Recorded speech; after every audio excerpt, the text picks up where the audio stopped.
ప్రేక్షక మహాశయులందరికీ ప్రభునామమును వందనములు తెలియజేస్తున్నాము. ఇది బైబిల్ స్టూడెంట్స్ విశాఖపట్నం వారు ప్రజెంట్ చేస్తున్న కార్యక్రమం. ఇందులో మనము గడిచిన ఎపిసోడ్లో ఎక్కడ ముగించామో అక్కడి నుంచి తిరిగి ప్రారంభించుకుందాం. దయతో దీన్ని చూసి ఆస్వాదించి మీ స్నేహితులకి షేర్ చేయండి.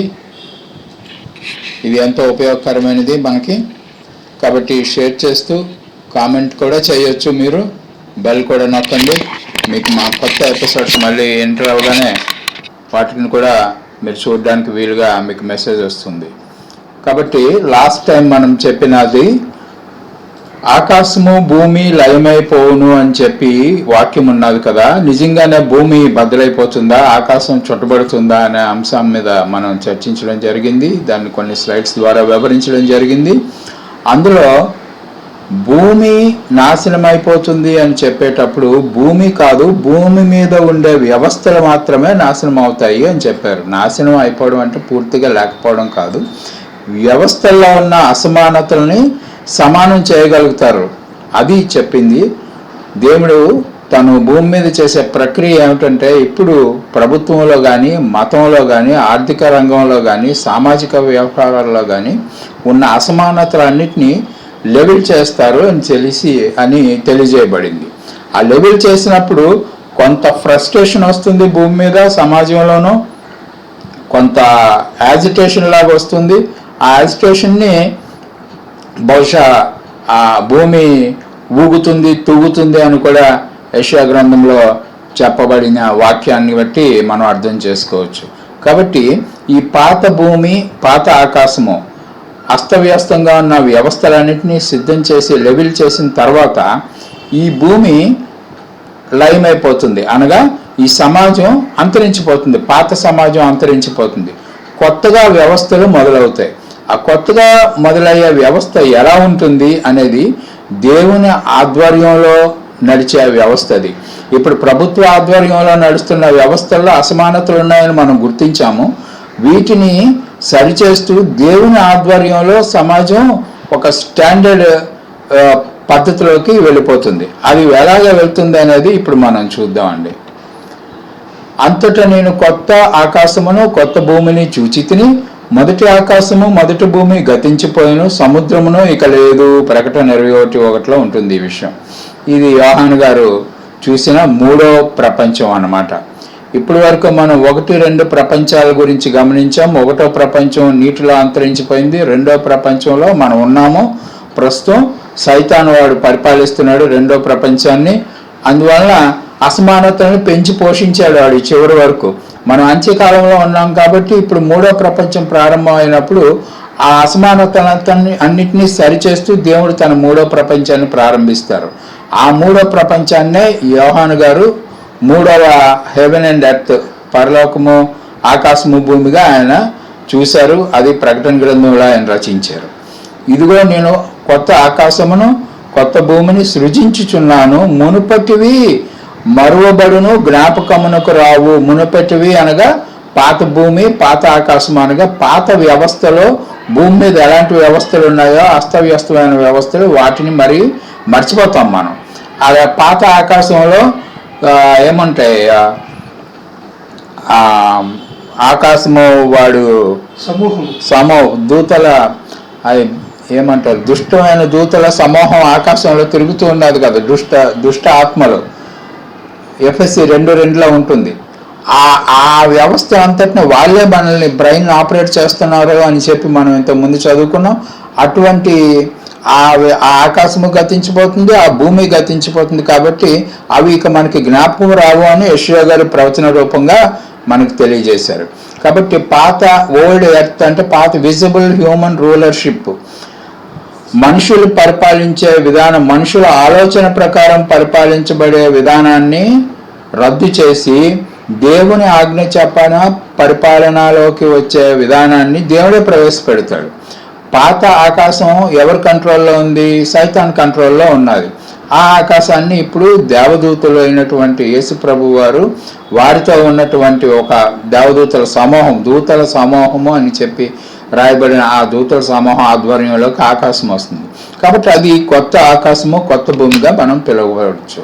కాబట్టి ఇక్కడ ఇంకొక విషయం కూడా మనం గమనిద్దాం. దానియేలు 7వ అధ్యాయంలో 2 వచనాలు 13, 14 వచనాలు, రాత్రి కలిగిన దర్శనము నేను ఇంకా చూచుచుండగా ఆకాశ మెగారుడై మనుష్య కుమారుని పోలిన ఒకడు ఆ మహావృద్ధుడగు వాని సన్నిధిని ప్రవేశించి అతని సముఖమునకు తేబడిను. సకల జనులను రాష్ట్రములను ఆయా భాషలు మాట్లాడేవారును ఆయనను సేవించినట్లు. అటు చూసుకోండి, మళ్ళీ ఆ లైన్ చదువుతున్నాను.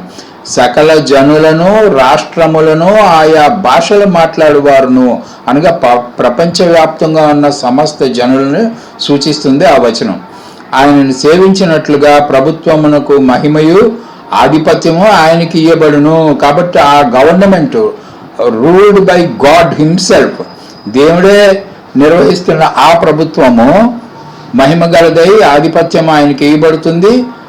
ప్రపంచం అంతా శ్లాఘించే విధంగా ఆయన ఆ పరిపాలన సాగిస్తారు. ఆయన ప్రభుత్వం శాశ్వతమైనది, అది ఎన్నటికీ తొలగిపోదు. ఆయన రాజ్యం ఎప్పుడు లయము కాదు, అది ఇంకా పర్మనెంట్గా కొన్ని లక్షల సంవత్సరాలైనా కానీ ఆ రూలింగ్ అలాగనే జరుగుతూ ఉంటుంది. అది కొత్త ఆకాశము కొత్త భూమి ఉంటుంది. ఇప్పుడు కొత్త ఆకాశమని 3వ ఆకాశం అని అంటున్నాం కదా, ఇంకో యోహాను గారు కూడా దాని గురించి ఏమంటారు చూద్దాం. యేసు యోహాను 8:36 ఏమంటారంటే, యేసు నా రాజ్యమును భూలోక సంబంధమైనది కాదు అని చెప్పారు కదా. అప్పుడు మనం అనుకుంటాం, యేసు ప్రభు రాజ్యం భూలోకంలో కాదు పరలోకంలో ఉంటుంది అని, మనం ఎక్కడికో వెళ్ళిపోతాం, అక్కడెక్కడో రాజ్యం ఉంది అని అనే భావన కలుగుతుంది ఆ వాక్యం మనం చదివినప్పుడు.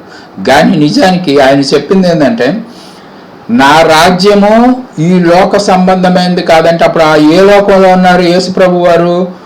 2వ ప్రపంచంలో ఉన్నారు, సైతానుడి ఆధ్వర్యంలో నడుస్తున్నటువంటి ప్రపంచంలో ఉన్నారు.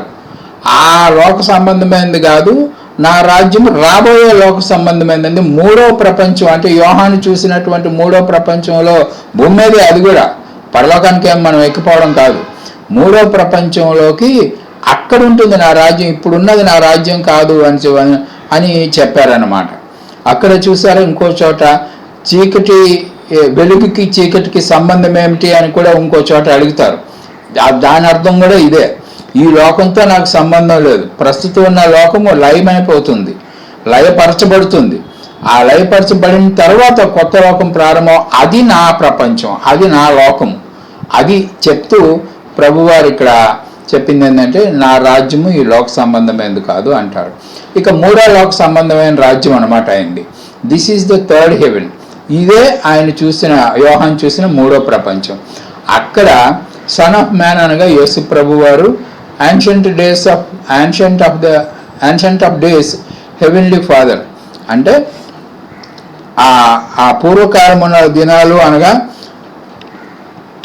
యెహోవా సంబంధితమైనవి. ఇక కొత్త ఆకాశం కొత్త భూమి గురించి మరిన్ని వివరాలు చూద్దాం. ఇక్కడ ఆకాశము భూమి గతించిన కానీ నా మాటలు ఏమాత్రము గతించవు. కాబట్టి సచ్చినట్టు మనం నమ్మాల్సిందే ఈయన చెప్పిన మాటలన్నీ.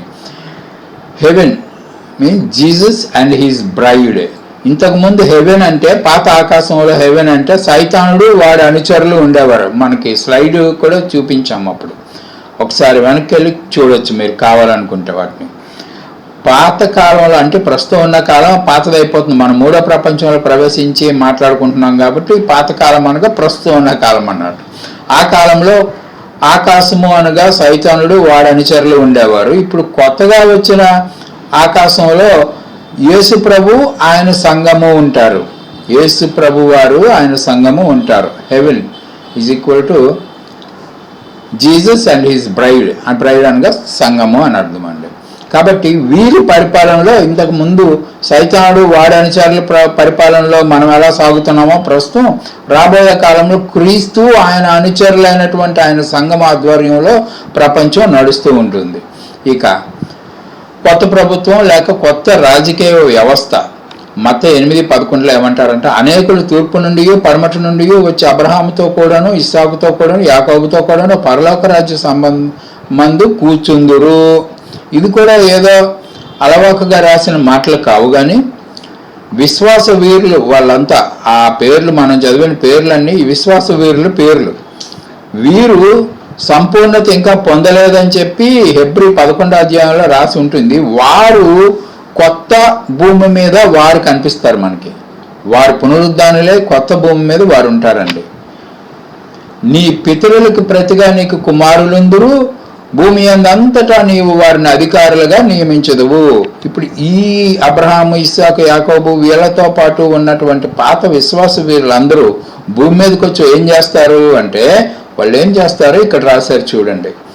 నీ పితరులకు ప్రతిగా నీకు కుమారులుందురు. ఎవరిని ఉద్దేశించి మాట్లాడుతున్నారంటే ఈ మాట యేసుప్రభుని ఉద్దేశించి రాయబడిన లేఖనం. నీ పితరులు, యేసుప్రభు పితరులు ఎవరు? అబ్రహాం, ఇస్సాకు, యాకోబు అండ్ ఆ ప్రీవియస్లో ఉన్న వాళ్ళందరూ కదా. ఆ పితరులందరూ ఆయనకి పితరులు అంటే తండ్రి సమానులు, తాత సమానులు, ముత్తాత సమానులు అనమాట. వారందరూ పునరుద్ధానులు అవుతారు. పునరుద్ధానులు అయితే ఎవరు పునరుద్ధానం చేసేది? యేసుప్రభు వారే చేస్తారు. ఎవరైతే జీవముని ఇస్తారో వారు వానికి జీవం పొందువానికి జీవము ఇచ్చేవాడు తండ్రి అవుతాడు. మళ్ళీ చెప్తున్నారు, జీవము పొందువానికి జీవము ఇచ్చేవాడు తండ్రి అవుతాడు. కాబట్టి వారి పితరులే, కానీ ఆ పితరులకి జన్మనిచ్చింది అంటే పునరుద్ధానం ఇచ్చేది యేసు ప్రభు వారే. కాబట్టి వారందరూ ఆ యేసు ప్రభు వారికి కుమారులు అవుతారు. ఇప్పుడు ఆ మాటని కీర్తనకారుడు 45వ కీర్తన 16వ వచనంలో చెప్పారు. నీ పితరులకు ప్రతిగా నీకు కుమారులుందురు, భూమి అంతటా నీవు వారిని అధికారులుగా నియమించదు. కాబట్టి పునరుద్ధానం చేసిన తన పితరులందరినీ భూమి మీద అధికారులుగా నియమిస్తారు. అంటే వారి ఆధ్వర్యంలో ప్రపంచం అంతా రాజకీయ వ్యవస్థ అరేంజ్ చేయబడుతుంది. ప్రపంచం అంతా ఇజ్రాయెల్ కంట్రోల్లోకి వెళ్ళిపోతుంది అనేసి ఇప్పుడు మనకు అది ఇది చెప్తా ఉన్నారు కదా. ఇజ్రాయెల్ కంట్రోల్ ఇప్పుడు ఉన్న నెతన్యాహు కంట్రోల్లోకి ప్రపంచం ఏమి వెళ్ళిపోదు, కానీ లేకపోతే నెతన్యాహు తర్వాత వచ్చిన వాడు కంట్రోల్లోకి కూడా వెళ్ళదు. అక్కడ రాయబడిన లేఖనం ఏమంటే, యేసు ప్రభు వారు పితరులందరికీ, తన పితరులందరికీ పునరుద్ధానం ఇస్తే ఆ పితరులందరూ ఏ దేశస్తులు? వాళ్ళు ఇశ్రాయేలు దేశస్తులు. వారు ప్రపంచం అంతా అధికారులుగా నియమింపబడినప్పుడు అప్పుడు ఆ మాటను అనమాట మన వాళ్ళు కొంచెం అటు ఇటు చేసి ఇప్పుడున్న ఇశ్రాయేలే ప్రపంచాన్ని పరిపాలిస్తుందని అని చెప్తున్నారు. అది వాస్తవం కాదు. ఈ విధంగా జరిగే దాని గురించి ఆ లేఖనం తెలియజేస్తుంది. అందుకు యేసు పునరుద్ధానము, అందుకనే యేసు ప్రభు ఏం చెప్పారు యోహాను 11:25లో, అందుకే యేసు ప్రభు పునరుద్ధానమును జీవమును నేనే, అంటే నేనే లేపుతాను, నేనే జీవాన్ని ఇస్తాను వాళ్ళందరికీ. నా యందు విశ్వాసం ఉంచేవాడు చనిపోయానను తిరిగి బ్రతుకును. అది మనకు సంబంధించిన మాట. కానీ వాళ్ళు ఇంతకు ముందే విశ్వాసం ఉంచారు, అందుకే వాళ్ళని విశ్వాస వీరులు అంటారు. ఈ విషయాలు హెబ్రీ 11వ అధ్యాయంలో ఉంటే మీరు కావాలంటే చూసుకోవచ్చు. ఇక మత్తయి 22వ అధ్యాయంలో కొన్ని మాటలు ఉన్నాయి, 42-46 వచనాల మధ్యలో చూద్దాం. క్రీస్తు గురించి మనకేమి తోచుచున్నది? ఆయన ఎవని కుమారుడు అని అడిగిన వారు ఆయనను దావీదు కుమారుడని చెప్పారు. అందుకు ఆయన, అలాగైతే నేను నీ శత్రువులను నీ పాదముల కింద ఉంచు వరకు నీవు నా కుడిపాసమును కూర్చుందవు అని. చూడండి, దావీదు రాస్తున్నారు, ప్రభువు నా ప్రభువుతో చెప్పాను అని దావీదు ఆయనను అన్నాడు. ప్రభువు నా ప్రభువుతో చెప్పాను. ఏ ప్రభువు? ఈయన ప్రభు ఎవరు? ఆయనకి చెప్పినప్పుడు అక్కడ ఇద్దరు ప్రభువులు ఉన్నారు. ఏ ప్రభువుకి చెప్పాడంట? దావీదు ఆయన ప్రభు అని ఆత్మ వలన ఏడ చెప్పుచున్నాడు. దావీదు ఆయనను ప్రభు అని చెప్పిన ఎడల ఆయన ఎలాగు అతనికి కుమారుడగనని వారిని అడగగా ఎవడునో మారు మాట చెప్పలేకపోయాను. ఇందాక మనం ఈ ముందు స్లైడ్లో మనం చెప్పుకున్న మాటలనే ఇక్కడ రెఫర్ చేయడం జరుగుతుంది.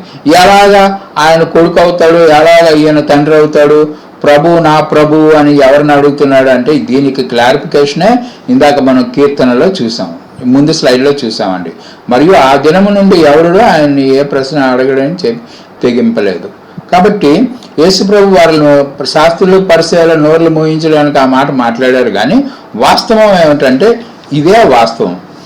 పితరులకు నీకు కుమారులుగా ఉందురు అనేటప్పుడు ఆయన పితరులందరినీ ఆయన పునరుద్ధానం చేస్తారు. కాబట్టి ఆ పితరులందరికీ మళ్ళీ ఈయనే తండ్రి అవుతాడు. అప్పుడు వాళ్ళ పితరులందరూ ఈయనకి కుమారులు అవుతారు.